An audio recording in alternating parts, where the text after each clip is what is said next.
Well, you've asked two big questions, but you're going to get very small answers, I'm afraid. And that's no disrespect, but we don't think about those things very much. We just are looking for decent businesses, and incidentally, our views in the past wouldn't have been any good on those subjects. And we try to think about two things. We try to think about things that are important and things that are knowable. Now, there are things that are important that are not knowable. In our view, those two questions that you raised fall in that. There are things that are knowable but not important. We don't want to clutter our minds up with those. So we say what is important and what is knowable. And what among the things that fall within those two categories can we translate into some kind of an action is useful for Berkshire. And there are all kinds of important subjects that Charlie and I, we don't know anything about. And therefore we don't think about them. So we have our view about what the world will look like over the next 10 years in business or competitive situations. We're just no good. We do think we know something about what Coca-Cola is going to look like in 10 years, or what Gillette's going to look like in 10 years, or what Disney's going to look like in 10 years,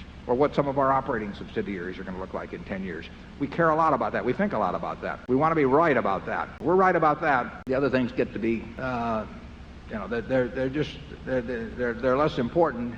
And if we started focusing on those, we would miss a lot of big things. I've used this example before, but Coca-Cola went public in, I think it was 1919. And the first year, one share cost $40. The first year, it went down a little over 50%. At the end of the year, it was down to $19. There were some problems with bottler contracts. There was problems with sugar, various kinds of problems. If you'd had perfect foresight, you would have seen the world's greatest depression staring you in the face when the social order even got questioned. You would have seen World War II, you would have seen atomic bombs and hydrogen bombs. You would have seen all kinds of things. And you could always find a reason to postpone why you should buy that share of Coca-Cola. But the important thing wasn't to see that. The important thing was to see that they were going to be selling 1 billion 8-ounce servings of beverages a day this year, or some large number, and that the person who could make people happy 1 billion times a day around the globe ought to make a few bucks off doing it. And so that $40, which went down to $19, I think with dividends reinvested has to be well over $5 million now. And if you developed a view on these other subjects that in any way forestalled you acting on this more important, specific, narrow view about the future of the company, you'd have missed a great ride. So that's the kind of thing we focus on. Charlie?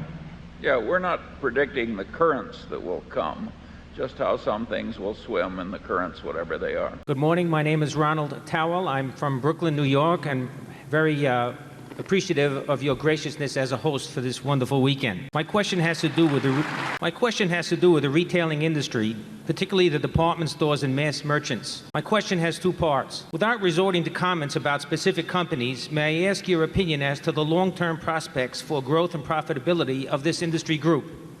The second part of my question is, given the fact that it is difficult to pick up a newspaper or to be an investor without being bombarded by what is purported to be the potential for exponential growth in the internet e-business, particularly directly to consumers, which could possibly eat into the revenues of these retailers, and even if we assume a relatively low impact of, say, 5 to 10% revenue reductions, and given the fact that top-line growth is critical to any business, especially the bricks and mortar retailers with their high proportions of fixed overhead, what advice could you give to a CEO of such a company? And in turn, based on the preceding scenario, what would be your opinion of the medium and long-term prospects for this industry?